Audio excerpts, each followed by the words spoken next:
No, because this time it's sparkling cider.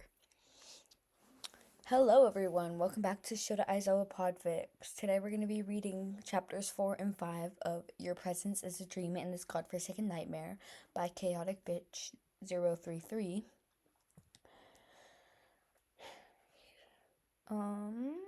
Here is the summary.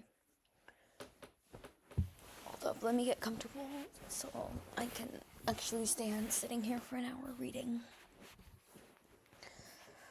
Even though I have the chance to do so on my own time when I'm supposed to be studying. Okay. Chapter 4. Break Out, Break Apart. Summary. Izuku makes a run for it and meets Overhaul in the process. Trigger warnings. Mention of torture, slight panic attack. Izuku awoke from his forced slumber with a start, his head pounding and his heart racing. As his awareness returned to him, spots of black danced across his vision. He scoured his surroundings frantically. The last thing he could remember was a Razorhead passing out in the doctor's office. The memory had him frozen in place. A sickening weight pressed against his chest. Izuku shook his head frantically, swallowing the bile in his throat. He couldn't think about that right now. He had to focus. Finally able to see clearly, Izuku scanned the unfamiliar room he was in for any sign of the doctor or his bodyguards, any sign of a threat. Oddly enough, he wasn't in his normal cell. In fact, he'd never been taken to this room before. He had been deposited on some kind of cot, a simple mattress. If it could even be called that, it was so thin he could feel the cold of the stone floor through the bed. Lying on the ground in the corner of the small room. The room was what Izuku would imagine an actual jail cell to be like. It was very small, about the size of a walk-in closet, with only 3 stone walls.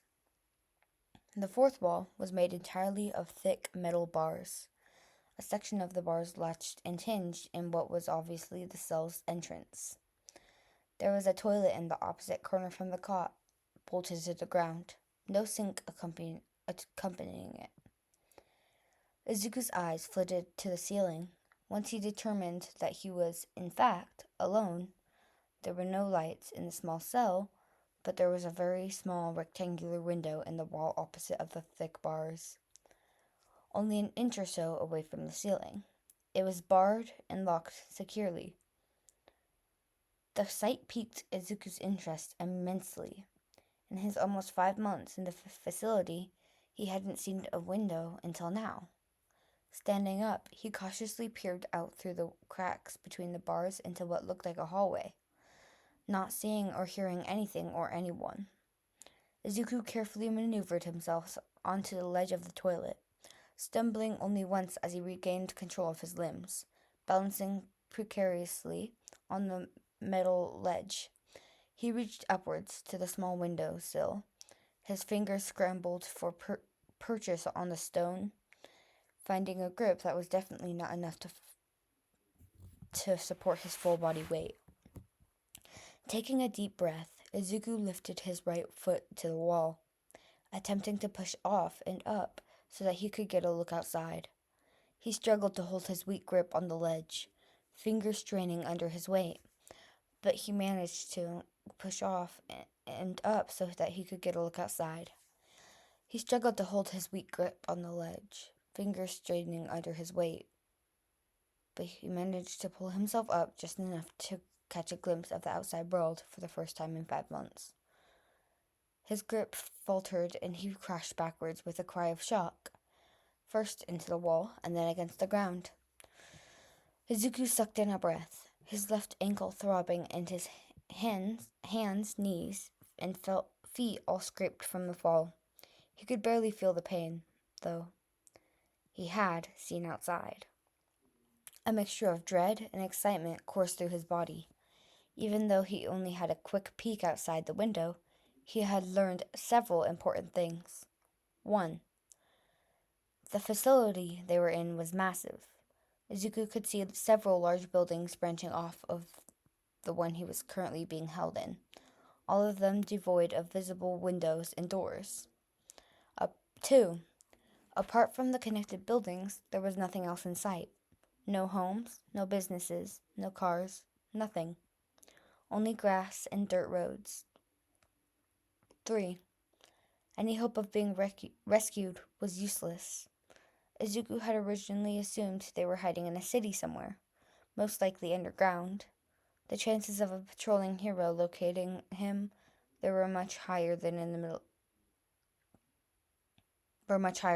middle of nowhere he was currently.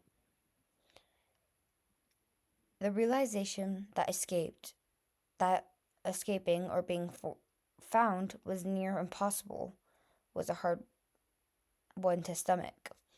After his first few escape attempts had backfired miserably, he had given up hope for breaking out by himself, but he would often stay awake at night, dreaming of the day he would be rescued, carried away in the arms of a hero with the facility far behind him.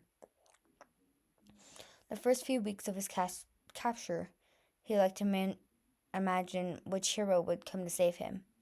Maybe Kamui Woods, or Mount Lady, or a new hero he'd never heard of before. Months passed, and his hope diminished, but never truly vanished. There was still a spark, still an inkling of optimism that maybe someone was looking for him. Maybe the heroes were on their way, but they weren't. Izuku knew that now. Heroes didn't patrol this far out in the countryside. He didn't even know if he was still in Japan at this point. Biting back tears, Izuku slammed his closed fist into the wall on his right, hard enough for it to hurt. It just wasn't fair. He repeated the motion again and again and again until he was sobbing fully, his hand bloody and scraped. His body ached, an empty feeling that never seemed to go away. He looked to his hand, now lying still against his knee.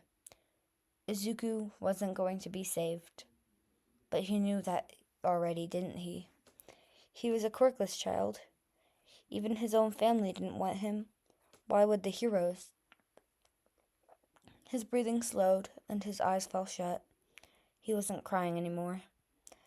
He took a moment to pull himself together. He didn't have the luxury of breaking down right now. Trying as best as he could to clean himself up, Izuku scrubbed the tears from his face, attempting to wipe away the, now dry, blood on his hands and knees. He was about to try and look out the window again when the sound of approaching footsteps stopped him. A pang of fear hit him like a truck. There wasn't just one set of footsteps. Izuku counted 3, at least. Lighter than the guard's heavy stomping.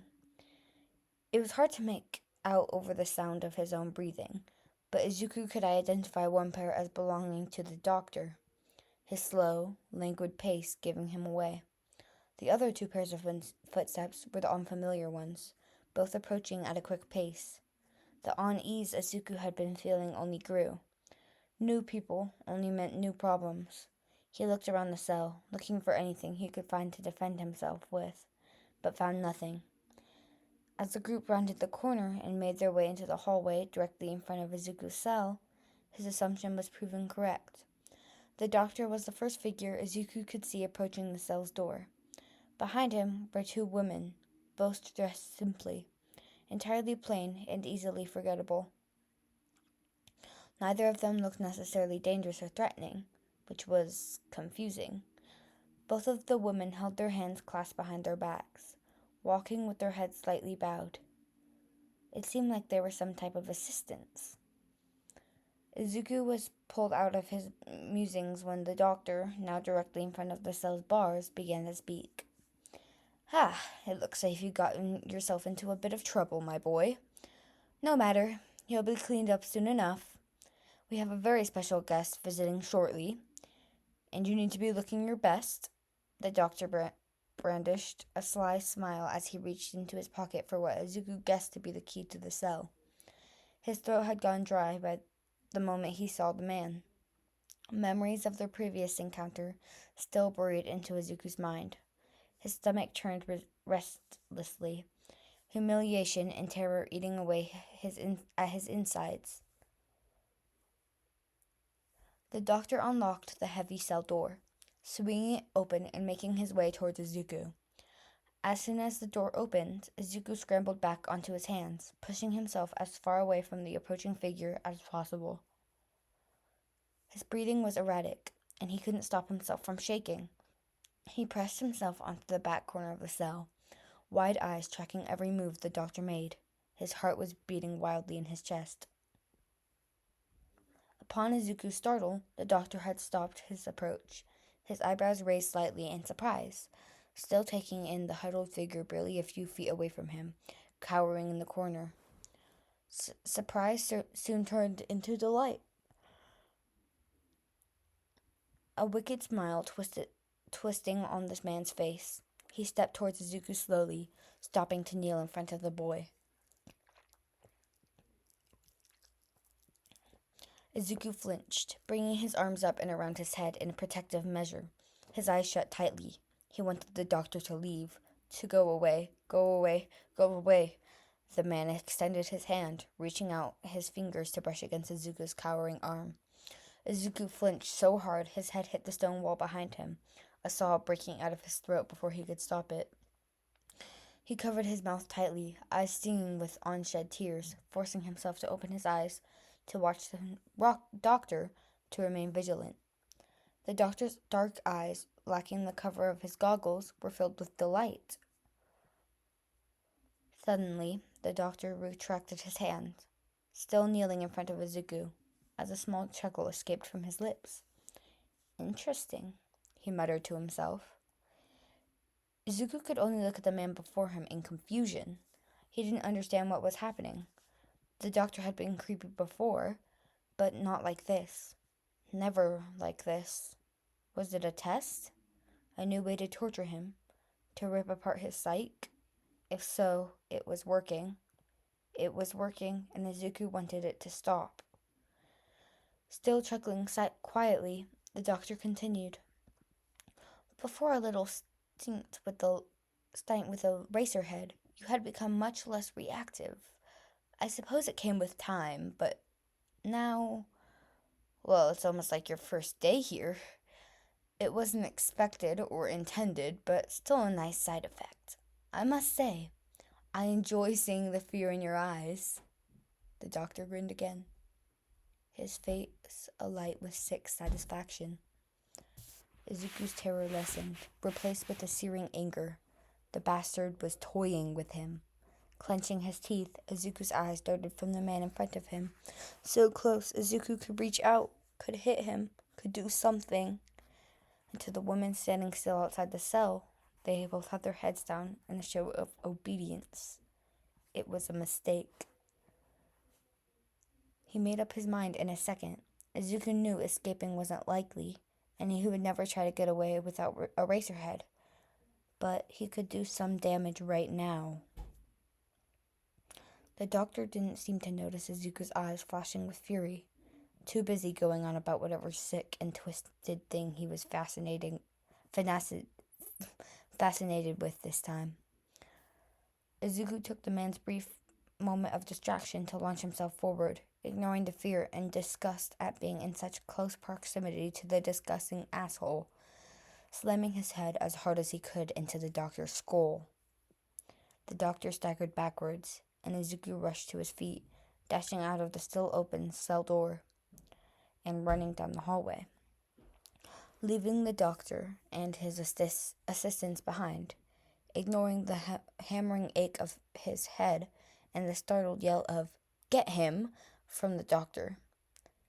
Izuku ran as fast as he could, not bothering to look back. His bare feet slapped loudly against the stone floor, and his lungs ached as he struggled to breathe, but he felt so free. Izuku wasn't a very muscular individual, but when it came to running, oh boy, he could run. Even with an injured ankle, he was faster than most. He had lots of practice running away from Kachan, Katsuki and his lackeys between classes and after school. And this wasn't much different. A little more life-threatening, but still similar. He could see a divide in the hallway ahead, one path going left while the other went right. Panicking slightly, Izuku chose the path to his left, feet skidding against the ground in an attempt to keep himself upright after the sharp turn. He could still hear the pounding footsteps behind him, but they sounded quieter than before. His heart leaping in a mixture of terror and excitement, Izuku realized that he was outrunning the doctor. He was actually doing it. A small smile worked its way onto his face, growing wider and wider as he turned his head back, still running furiously.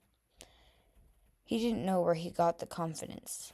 Maybe it was thoughts of Katsuki's brashness or the sheer incredulousness of the situation. But Izuku found himself shouting in the direction of the doctor. "Eat my dust, you pedo fucker!" A laugh bubbled in the back of Izuku's throat as he turned forward again, only to slam into something solid, or rather, someone. The figure was thrown backwards with a low oof. And Izuku had been going so fast that when he ran into the mystery person, he was thrown on top of them, rolling harshly over their body, skin scraping horribly on the stone floor as his hands tried to slow his tumble. Izuku's head smacked painfully into the ground, his vision blurring. He tried to get up to run, barely managing a few steps before stumbling, landing on his knees. But the doctor was getting closer, and his breathing seemed to stutter. So he clambered upwards, running, more like staggering forwards. He didn't make it very far before a hand grabbed the back of his shirt, pulling him back down onto the ground. His shoulders made hard contact with stone, and he gasped in pain. A leather boot-clad foot collided with his chest, pinning him to the ground mercilessly, knocking the air from his lungs. Izuku tried to grab the foot and throw it off of himself, but the figure held strong and wouldn't budge. Fingers still grabbing hopelessly at the boot on his chest, Izuku looked up with hazy vision at the figure holding him down. He was met with caramel eyes that would almost have been pretty if it weren't for the wrath burning in their pupils. The figure, a man, Izuku idly noted, had short brown hair and the palest skin he had ever seen. The most distinguished figure was the man's mask. It was the beak of a bird, colored red with golden studs running the length of the material. The man wore white leather gloves and a dark green jacket with a purple feather boa-like neck, almost like Big Bird from that old pre-Quirk show Izuku had seen a few times. He was tall, lithe, and didn't look very muscular, but had no problem keeping Izuku pinned to the ground with a single foot. Hearing the doctor's thundering footsteps and wheezing breaths approaching quickly, Izuku doubled his efforts to remove the stranger's foot from his chest, resorting to slapping at the boot pitifully. The stranger responded in kind, pressing down even harder. At this point, Izuku could barely breathe. The pressure on his chest restricted the movement of his lungs. He was gasping for air, fighting a battle he couldn't win. Black dots swarmed his vision. Izuku struggled to come up with a solution, some way to get out, but couldn't think of anything, couldn't do anything. It felt like a forever before the doctor and his assistants rounded the corner, stopping suddenly at the sight of Izuku being pinned to the floor. Izuku couldn't see it, but the doctor's face had gone incredibly pale as he made eye contact with the mysterious stranger. Still out of breath and obviously frazzled, the doctor tried to speak. Mr. Overhaul, you're early, sir. As you can see, there was a bit of a miscalculation." The masked figure held up a palm, signaling the doctor to stop his rambling. His eyes were furious, his very presence enough to stop the man in his tracks. Izuku was too tired and out of breath to be scared, A part of his brain was curious. This was the first time he had ever heard more like, the doctor so scared. Who was this Overhaul guy? Izuku's oxygen deprived, barely coherent thoughts were interrupting as the man spoke. His voice was quiet and low, but freezing cold, with an anger that could only be described as deadly. Why is there a child running around my facilities? It was less of a question and more of a demand. The doctor paled even more, if that was even possible. Well, sir, we were just taking him to be cleaned up, as you had asked when he made a run for it. This is patient 139B, the one I reported about. Gulping audibly, the doctor waited with bated breath for his superior's response. The man's cold gaze seemed to pierce the doctor for an eternity before moving to Izuku, still struggling forward. His eyes narrowed. We will discuss your failure at a further time. Get the subject out of my sight and scrub down. You have 30 minutes to get him clean and into the experiment chambers. You won't get a second chance. The doctor's relief could be heard in his voice. Obviously, thankful to not have been killed right then and there. Yes, of course, Mr. Overhaul, sir. We'll get him cleaned up as you like him. Overhaul turned his attention once more to Izuku. He pressed his boot harder against the boy's chest. So hard, Izuku couldn't breathe at all. Choked gasps escaped his lips, his hand shaking as he clawed at his throat with one hand, while trying to force the man's boot off with the other. Tears poured out of his eyes, the lack of oxygen making Izuku's head pound and his body heavy. Fixing Izuku with a final glare, the man removed his foot and stepped to the side carefully, making sure to avoid Izuku's shaking form as he continued his path down the hallway, past the doctor without a second glance backwards. Izuku remained on the ground, gasping for air and coughing uncontrollably, his chest heaving. Once Overhaul's footsteps receded, the doctor snapped at his assistants. Grab him and take him to the baths. I'm going to prepare the lab. I don't trust myself near him right now. Overhaul needs him alive, and I'm very close to killing the cretin right now. The assistants nodded silently, moving in tandem to lift and carry Izuku to wherever the baths were. Izuku couldn't find the strength to fight them off. He was still recovering from almost suffocating, and his run had depleted him of much of his energy. His eyes fell shut, head and body aching, as the two women carried him away. When Izuku opened his eyes, several minutes later, he was in some sort of bathroom. The room was a fairly decent size, with tile flooring and the usual stone walls. To Izuku's surprise, the room was warm. It was the warmest he had been since his kidnapping. Steam from a nearby bath curled dreamily in the air, humid and puffy and delightful. Oddly enough, Izuku felt a sense of peace in this new and strange environment. Several shower heads adorned the far walls with privacy sheets separating them. Drains embedded in the ground below. To his left, Izuku saw a large curtain from which all the steam was escaping under. Still too weak to move very much, Izuku could only lay motionlessly as it was carried beyond the curtain and into the bath section of the room. A large, clear pool of water lay in this area, steaming heavily and radiating warmth that seemed to coat Izuku's entire being. It was like an in-ground pool, similar to those found in most American hotels, except this one was obviously heated. It was shallow on one end, with a few stone stairs heading into the water, and deeper on the opposite end. The two women carrying him deposited him gently on the nearby bench. He hadn't noticed that earlier, beginning to strip him off of his clothes. At this, the fog previously occupying Izuku's brain quickly dissipated, replaced with its familiar sharpness and panic.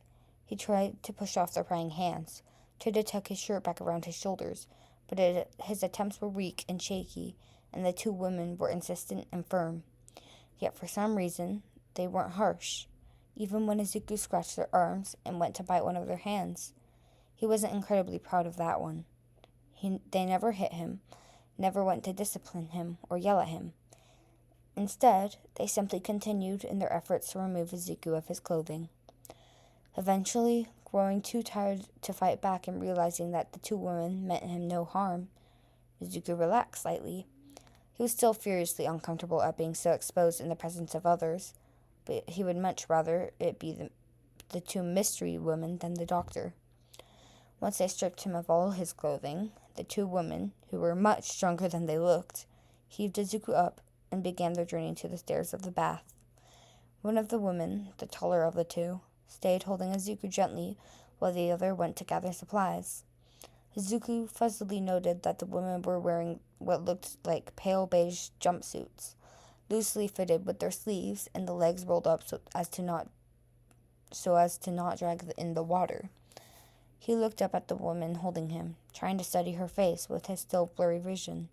She looked young, probably in her early 20s, but she had dark bags under her eyes, and obvious stress lines marking her face. Her eyes, a dark brown, similar to the color of her hair, were warm and inviting, but refused to meet Izuku's directly. Izuku mumbled out a question, asking for her name, but she didn't answer. So Izuku would just call her Kasoku. He'd normally think of a better name, but his head was swimming and his vision was still blurry, so Kasoku would have to do for now.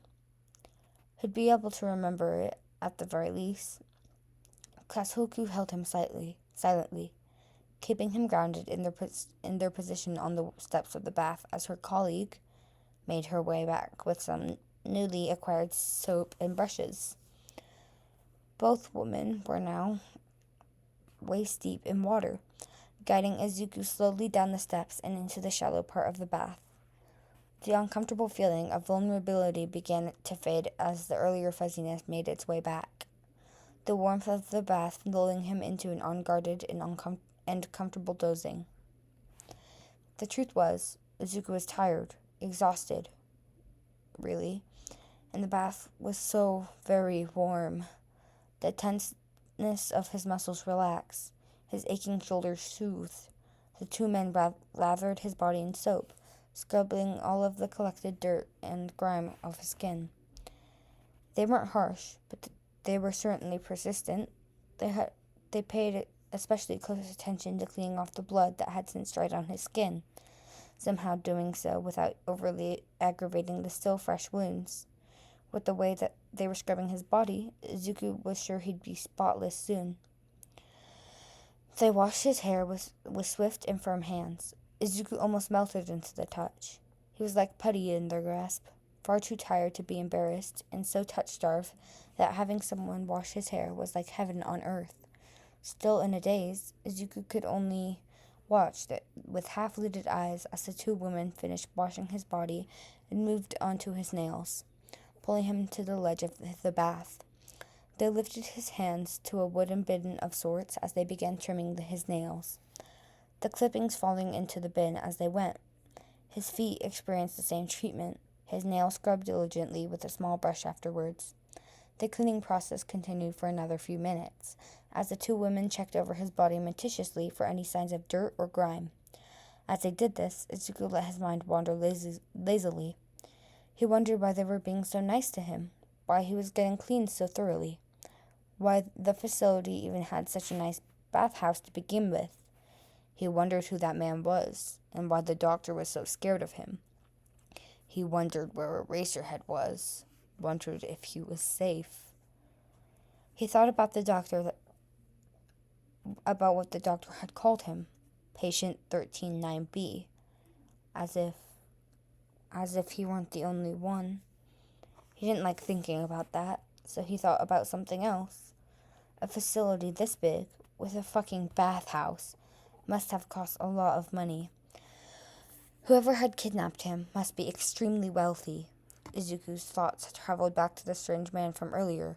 The doctor had called him Overhaul? Was he the one who had Izuku kidnapped? Was he the mastermind behind all the quirk experimentation, or just a financial supporter? It didn't make sense. Nothing made sense. Izuku's train of thought was interrupted as he was gently pulled back to the steps of the bath, one of the women helping him climb the stairs as the other went to grab some towels and fresh clothes. They began drying him off, as he couldn't help but drift into a deeper daze. The towels were so soft and fluffy and warm, and the clothes were clean and surprisingly comfortable. The shorter of the woman, the one with dark red hair and a smattering of freckles, began brushing his still damp curls. He asked for her name too, although his words were slurred just a tiny bit. She didn't respond either, so he named her Akai. In his mind, her hands were gentle and warm, and the softness of her action alone had him closing his eyes, starting to fall into a light daze. Unfortunately, the past 20 minutes, 30, Izuku really had no idea, had been too good to last. Right as he was beginning to slip into the warm and soft embrace of sleep, the bathhouse door slammed open with a bang, startling Izuku and the two women. Izuku's eyes flew open, his head snapping up to attention. Eyes wide, he looked around frantically for the source of the noise, heart thudding and brain still painfully hazy with exhaustion. He could hear footsteps pounding against the tile, coming closer and closer, and Izuku's heart sank. He recognized those footsteps. Immediately, he tried to use what little strength he had left to hide somewhere, anywhere. But the hands on his arms gripped him tighter. He looked up at Kasohoku, looked into her warm eyes, pleading with her silently to let him go. But she only averted her gaze, a look of guilt and sorrow hidden from Izuku's line of sight. All too soon, the doctor yanked the curtain in front of the bath open with a screech as the metal bar scraped against the curtain hangers. Izuku swallowed his feeling of betrayal as he turned his gaze from the woman on his left down to the tiled floor, refusing to look at the approaching man ahead. Of course, no one would help him here. How could he forget?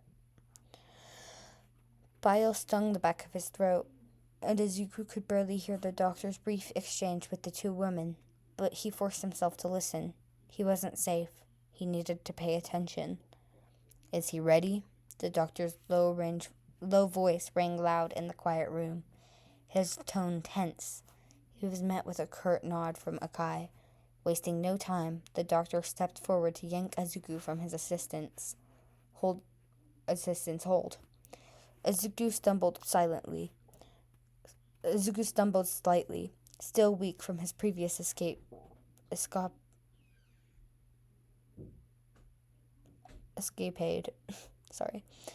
As the man dragged him through the room and out into the cold hallway. He was hit with a violent shiver as the warm air of the bathroom was suddenly replaced with a frigid and uncomfortable draft. The hand on his upper arm only tightened, gripping him so fiercely that Izuku was sure he would be left with a bruise. With a quick and impatient pace, the doctor set off down the hallway, still pulling Izuku behind him. Izuku's bare feet slapped against the ground, staggering every few steps, the plop, plop, plop of his steps almost comically accompanying the harsh clicks of the doctor's shoes meeting stone. Normally, Izuku would struggle and pull his arm to free himself, but at the moment he hardly had the energy to keep himself upright. Everything felt sluggish, his body heavy and hard to control. If it weren't for the arm on his shoulder, Izuku would have face-planted into the hallway immediately. He tried to pay attention to the path they were taking, but after counting 5 right turns and an unknown number of lefts, Izuku abandoned his efforts. He could barely remember his last name in his pathetic state. Trying to remember the layout of a labyrinth was hopeless. Eventually, they approached a simple metal door, its only distinguishing feature being a plaque on the right of the door framed with an exam number 1 printed in small black lettering. Under the plaque lay a keypad, with no markings or numbers, only a series of unlabeled buttons and what looked to be a fingerprint scanner. Izuku watched as the doctor punched in a code, hiding the order in which he pressed the buttons so Izuku couldn't see, pressing his finger onto the scanner swiftly. The door unlocked with a resounding click, opened by the doctor as he dragged Izuku inside behind him. Izuku took a second to look around him, blinking furiously at the sight. The room was full of medical-looking equipment, computers, tools, tables, and so on. It was like the doctor's office on steroids, and far more high-tech. Everything was white. The walls, the floor, the lights. It smelled like a hospital. And at the back of the room, his heart froze. At the back of the room was a metal chair, not unlike the one in the doctor's office, but positioned to be nearly standing, with thick leather straps hanging almost innocently where the arms, legs, head, and even chest would be positioned. Izuku knew better. This chair, hell, this whole room was far from innocent. As if sensing his growing panic, the doctor quickly pulled Izuku towards the chair, slamming his back against the metal frame, immediately moving to strap down his arms to prevent him from moving. Izuku's breaths came in quick succession now, growing ever closer to being considered hyperventilating. The feeling of metal against the skin, of being trapped, was too much. But he didn't have the strength to push the doctor off of him. Only able to watch as he finished tightening the restraints painfully. The man glared at Izuku ferociously, obviously taking pleasure in his fear, leaning in closer. He smiled at the flinch it got him. "You thought I was bad? Overhaul is nothing like you've ever seen, my boy. You'll learn never to try and run again. You've made him very, very angry. And trust me when I say that he's especially vicious when he's angry." Izuku could feel the doctor's breath on his face, could smell the gross heaviness that came from it, could see far too closely the overly satisfied grin on the man's face. His words only made Izuku's anxiety swell. He knew better than to try and thrash in the restraints. He'd already made the doctor angry, and there was no use wasting that energy, so Izuku squeezed his eyes shut and tried to focus on calming himself down. He filled his thoughts with good, happy things, like math problems, and cats, and Eraserhead. Eraserhead? Was he okay? Were they going to torture him too? Was he hurt? Or worse? Izuku forced himself to abandon that line of thinking. It was only causing him to panic, and it wouldn't do Eraser any good if he panicked. He needed to think rationally. He needed to calm himself down. He concentrated on his breathing, timing his inhales and exhales until they were steadier than before, less shaky. Eventually, the fuzziness in his head faded slightly, allowing him the ability to actually think coherently. Izuku tried to list the things he knew in his head. He knew that he was about to meet this mysterious Overhaul again, and sometime soon, he knew it would be some type of experimentation. Most likely very painful.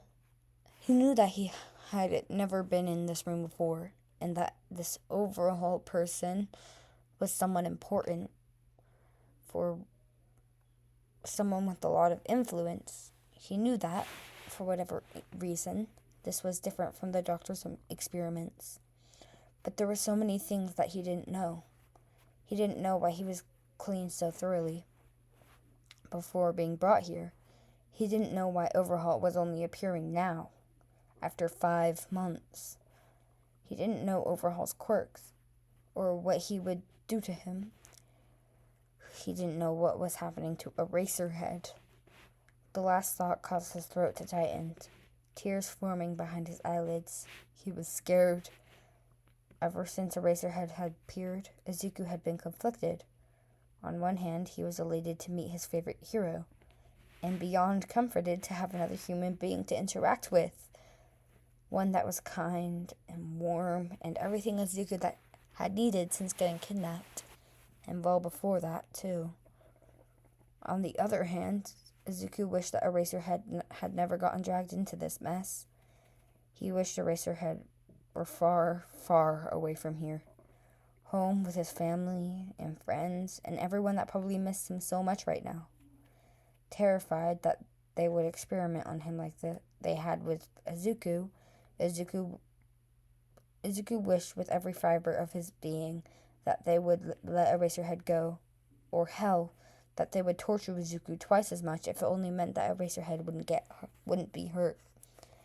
The ache of helplessness was sharp in Izuku's chest, a pain so deep and cruel that for a second he wondered if the experimentation had started already. As if hearing his thoughts, the doors locked clicked open. The thick metal swung inwards and clanging shut once more. Izuku opened his eyes to see none other than Overhaul. In all his stupid big bird glory, the man's stoic expression seemed to cut right through Izuku, leaving him breathless and absolutely terrified. Behind him, drawing Izuku's attention, were several individuals wearing white lab coats, all making their way to their stations and occupying themselves with some type of work. Izuku had never had so many people present for an examination. Usually it was just the doctor, maybe a guard or two, but if Izuku counted correctly, there were 7 people, not including the doctor and the Overhaul, milling about the room.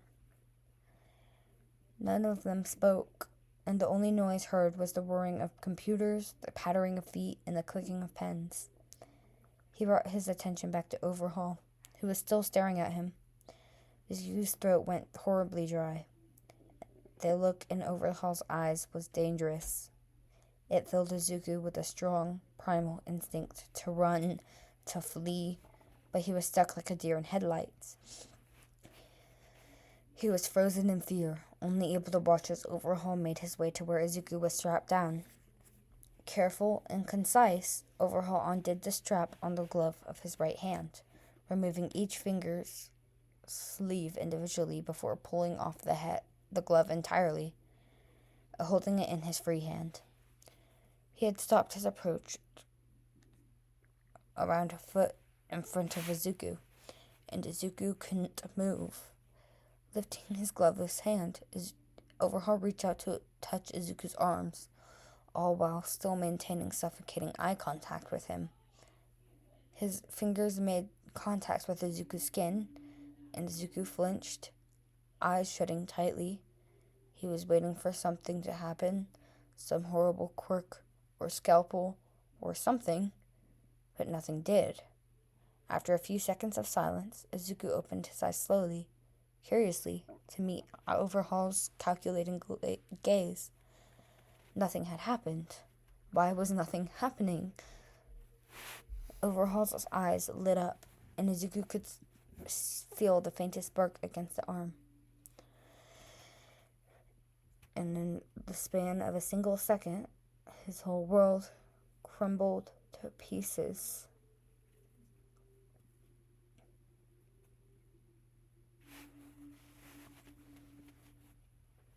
Chapter 5. Death is a luxury I can't afford.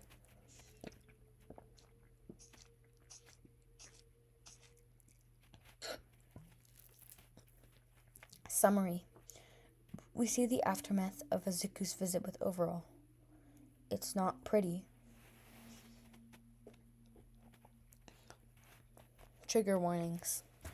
Graphic depictions of torture. Suicidal ideation. Chisaki Kai, also known as Overhaul, is a complicated man.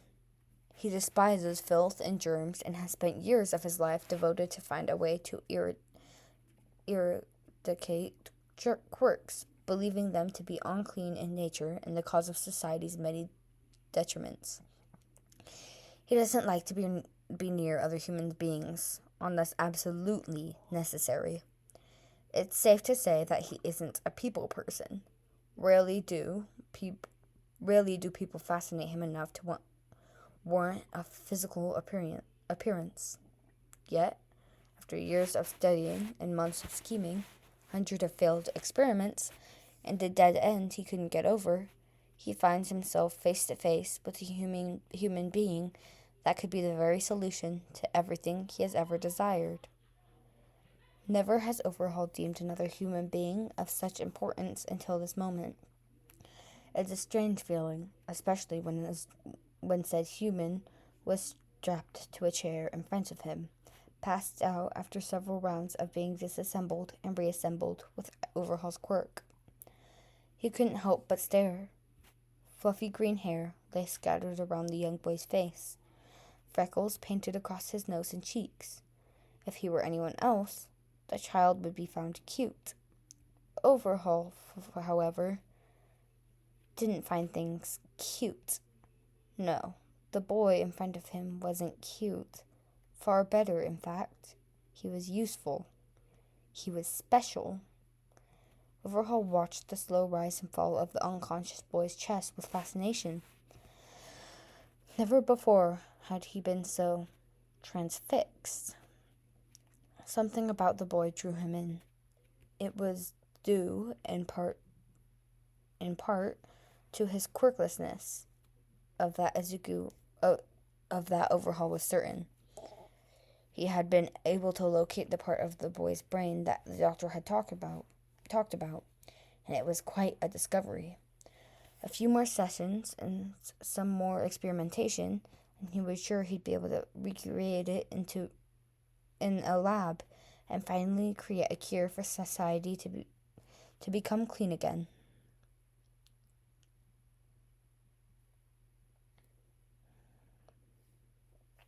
But that wasn't all.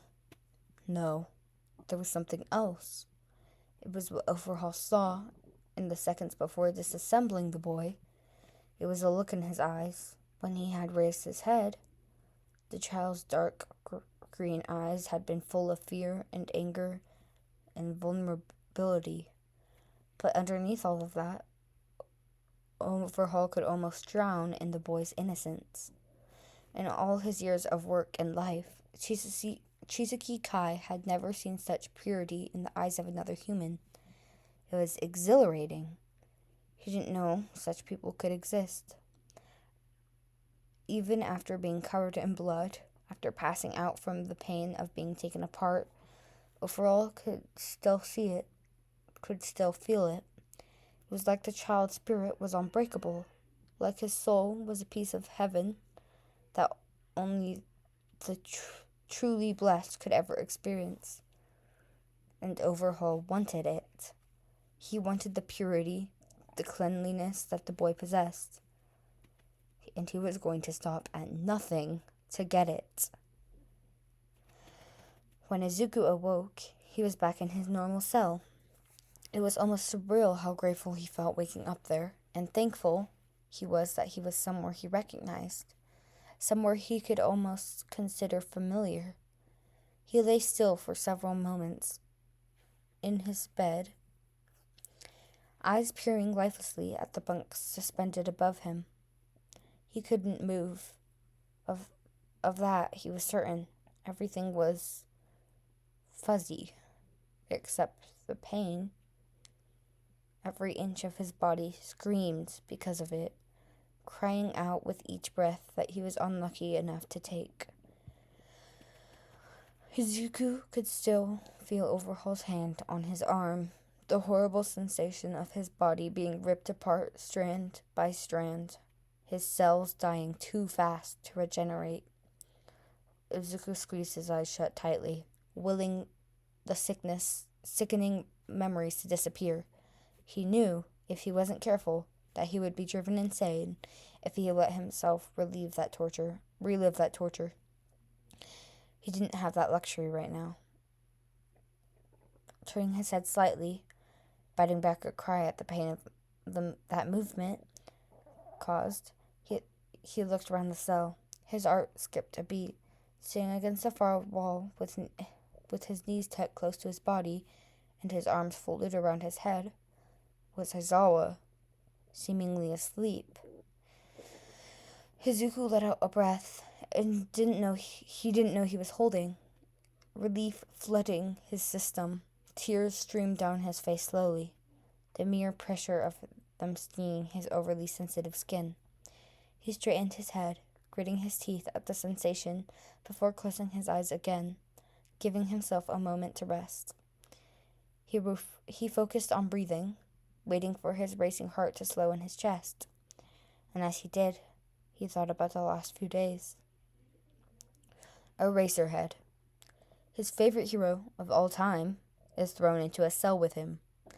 He was then used as collateral against Eraser in a terrifying showdown with the Doctor. He watched him collapse, with no idea if he was dead or alive. He had been knocked out and tormented by the Doctor before running straight into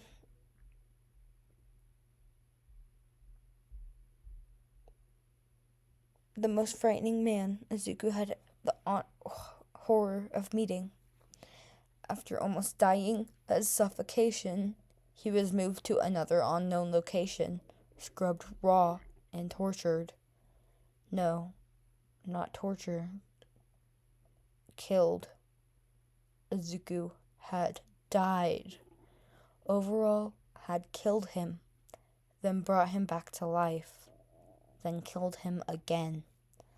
Izuku could feel as his skin was torn from his body, fibers of his flesh being ripped from his muscles in what feels like years, but was really a matter of milliseconds. His muscles and bones followed shortly, everything tinted red, red, red. He couldn't hear anything, couldn't see anything, but he was awake. He was still conscious. Izuku was sure that he was screaming, but he couldn't feel his throat or hear the noise, so maybe he was wrong. His body didn't feel like his own, didn't act like his own. He could feel it shifting, mutating, dissolving all at once. Everything and nothing. He could feel it, could taste it, could smell it, and then it was gone. Gone, gone. The only real constant was agony. His nerve endings were being vaporized and shoved back together in quick succession. So quick, he was in shock. He had to be. Yet, he was conscious. He was awake. He could feel it. If he were able to think at all, he would pray to an unanswering God, would pray to pass out, to stop, to die. But he wasn't able to think, and so his prayers were unsaid. He was trapped in a seemingly endless cycle of death and regeneration, thrown out of the grave faster than he had been pushed into it. His body yearned for death, ached for everything, to stop, even if it meant he would never wake again, especially if it meant he would never wake again. Every ounce of his body hoped that the reassembling wouldn't happen this time, that he would remain dust, because dust doesn't feel pain. Dust doesn't bleed or scream or cry. Oh, how he wished. Izuku tore himself out of the flashback, chest heaving, sweat burning against his skin. He needed to do something, anything. His whole body seared as he tried to prop himself up in his bed, arms shaking with the effort. A cry escaped past his clenched teeth, his vision darkening rapidly. He couldn't get very far before a set of strong hands wrapped around his torso, guiding him gently upwards to rest his back against the bed's railing. After ensuring he was steady and not going to fall over, the hands released him. The pressure of their hold, although careful and light, seemed to almost tear through Izuku's skin as if it were paper. He breathed through the pain, trying desperately not to pass out. "I didn't realize you were up, problem child. You need to take it easy. They really did a number on you."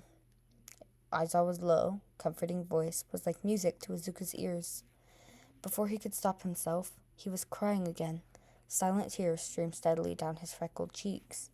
He was getting used to how they burned now. Through his blurry vision, Izuku could make out Aizawa and his peripheral, brows furrowed and face contorted with worry. His dark hair hung limp and greasy around his darkened eyes, lined with deep bags. Scanning him quickly up and down, Izuku didn't see any obvious injuries. The pit in his stomach lessened at that, if only a bit. He shifted his gaze downwards, deliberately not moving his head, taking stock of his own body, which was entirely covered in bandages. Every inch from his toes to his neck were swathed in white, disappearing under his simple cotton shirt and shorts. He blinked at the sudden flurry of dark spots in his vision, willing them to go away. Good. You with me? Aizawa's voice rung out once again, startling Izuku. The blurring at the corner of his eyes dissipated slightly as he urged himself to focus. He returned his attention to the man at his side, his head clearer than before. The worry that Izuku had seen on the hero's face appeared to have doubled. The man's mouth was pinched in a tight line, and his hands were shaking. Guilt ate away at Izuku's insides at the sight. He hadn't meant to make him worry, to cause such trouble, especially for his favorite hero. He opened his mouth to speak, to reassure him, but it took a few seconds for Izuku to remember how to form words properly. Sorry, erase your head, sir, was the only thing Izuku could manage to rasp out before his throat refused to work anymore, the words almost grating against his throat. Aizawa let out a huff of air, eyes softening. Kid, you have nothing to apologize for. I'm just glad you're... I'm glad you're awake. The hero trailed off before continuing, his voice tense. And I told you. Call me Shota or Aizawa or whatever. No need for such formality. His gaze was so warm, so kind, that Izuku could only nod, too overwhelmed to try and speak again. He attempted to raise his hand to wipe the tears from his face, but was unable to. Seeing his struggle, Aizawa reached an arm forward, stopping before touching Izuku's skin. He fixed Izuku with questioning eyes, as if asking, "Is this okay?" This only made Izuku cry harder, but he nodded, regardlessly. Aizawa's thumb swept the tears off his cheeks softly as he shifted his body to reach the boy better. The pain was more manageable now, and Izuku let out a shaky breath, leaning into the man's reassuring touch.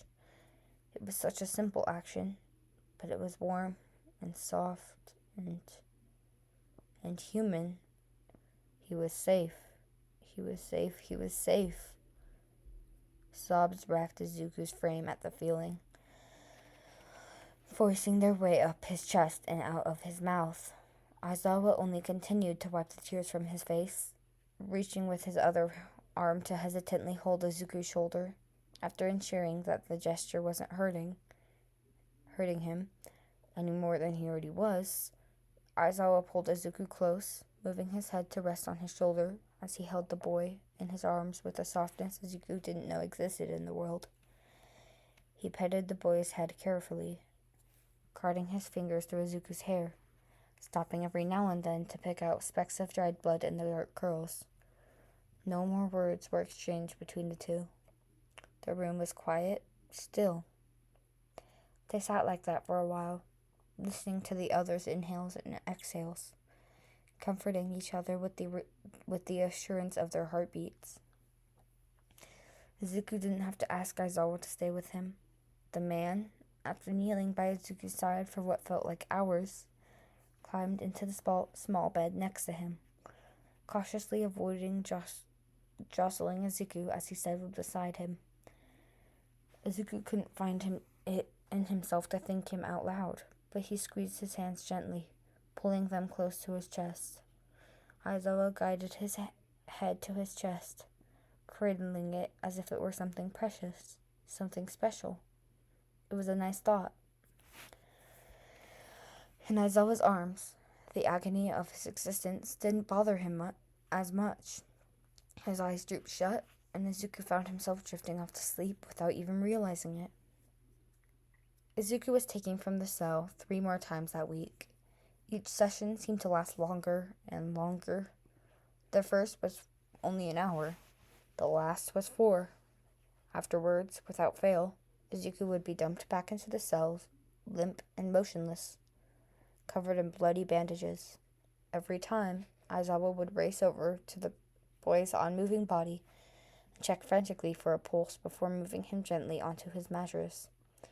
Sometime after Izuku would finally wake, 12 to 24 hours later, he would be whisked off to the next session, and the process would repeat. If Aizawa had been worried before, he was borderline hysterical now. He didn't know who was torturing him. He didn't know if it was the doctor, or someone, or something else. Didn't know how to stop it, and didn't know how to help. He spent every waking moment he could monitoring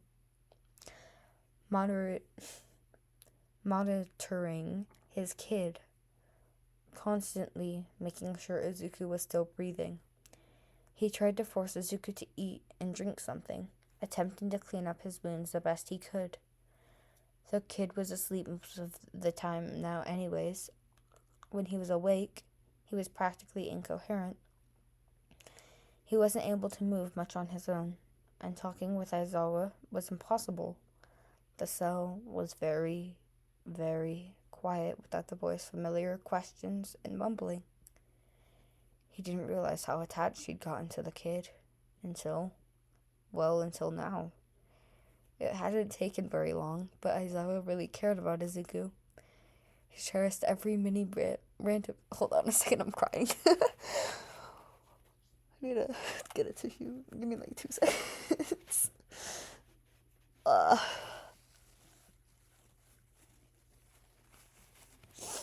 Okay, sorry about that.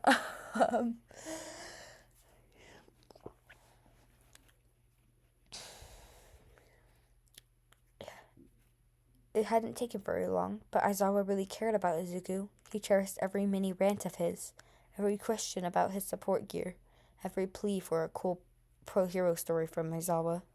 Izuku was smart and kind and selfless, always caring more about Aizawa's well-being than his own. He was just a kid. He didn't deserve any of this. Aizawa wanted to make him to be safe. Wanted him to feel safe. But he didn't know how to actually do that. So at night, when Izuku was sleeping fitfully, Aizawa would search the cell for anything he could use as a weapon or to escape, spending hours scheming and planning and going insane. He'd scrutinize every inch of the walls, the floors, the ceiling. Nothing. There was nothing he could break off, no loose brick or sharp edge. He could throw the bar of soap at the guards, but he didn't think that would do him much good. Aizawa found himself talking to his husband in his mind, while Izuku was unconscious, kneeling by his bed with his eyes closed and head in his hands. It kept him occupied, helped him to ease the edge of panic that threatened to overtake him in the silence of the room. God, Sashi, I wish you were here. I don't know what to do. I don't know where I am. I don't know who I'm up against. Hell, I don't even know how I ended up in this mess. But I'm here now. And Izuku, his throat tightened uncomfortably, eyes stinging. He needs help. You're so much better with kids than I am. You know what to do, what to say. Please, just hang in there for me. I'll be home soon. Well, as soon as I can be. Thinking of Hisashi seemed to make things more bearable, if only a little. As the torture continued, Aizawa talked to his husband more and more often, imagining what he would do if he were in Aizawa's shoes. The kid came back after 2 hours this time. It wasn't as long as last time. He's so pale and cold. He's been unconscious this entire time. He's still breathing, but it's shallower than it should be. He's dying. I can feel it. I don't know what to do. I tried to stop the guards, but I've been tased 3 times already. And they just take him and leave. His wounds are like he's being ripped apart again and again and again. Aizawa grabbed his hair and pulled on it tightly, squeezing his eyes shut. Tears streaming down his face. God save Aizawa. I don't care if it's me. I'd rather it was, but not Izuku. Anything but him. Zashi, I don't know what to do. Please, tell me what to do. Please, please, please. On the really bad nights, the ones where Izuku would return and wouldn't wake up, even after hours and hours, Aizawa would sing, kneeling by his side, holding Izuku's small hands in his own. He would warble out some old songs, usually Hisashi's favorite, just like his husband did for him whenever he ended up in the hospital. It was desperate. Aizawa knew that, but he just wanted his kid to wake up, to be okay, to know that he was here, and that he had exhausted all other options. So as I was saying, his voice was gruff and unsteady, barely above a whisper. It wasn't pretty, like Zashi's was, but it was better than the suffocating silence that surrounded them. When he was done singing, the cell was quiet. Izuku still lay asleep, his chest moving slowly up and down.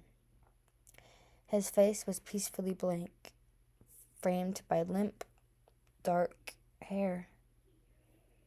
Aizawa averted his gaze.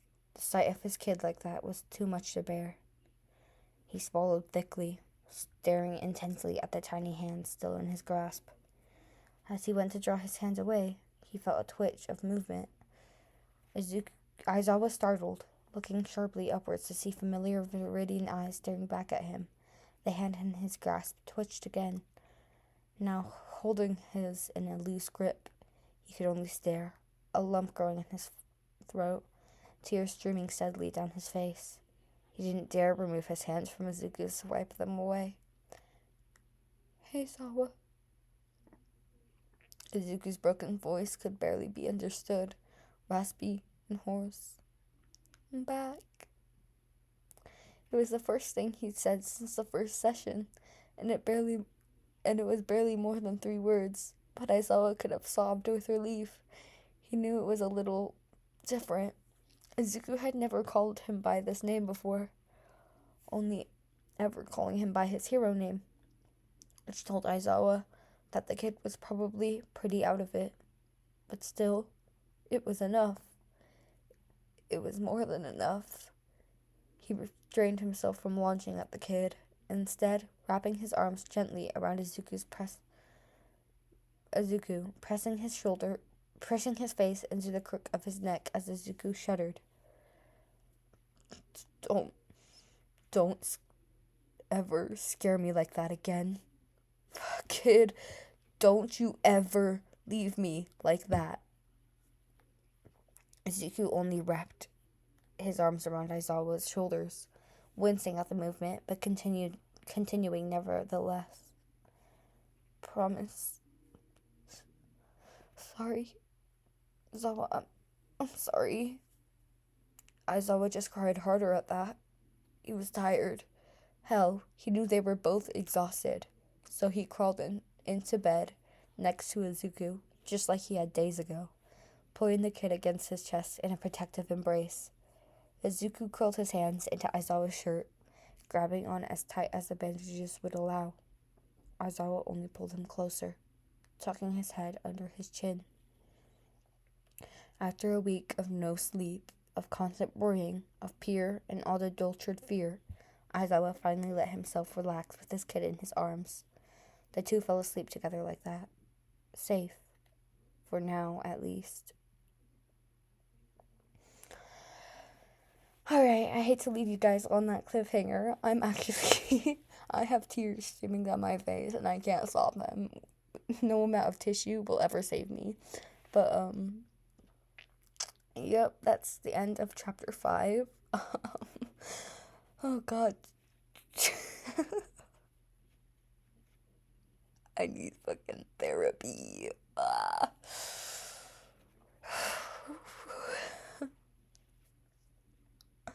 Okay, I'm gonna go get a cup of coffee, my little middle of the night coffee, but,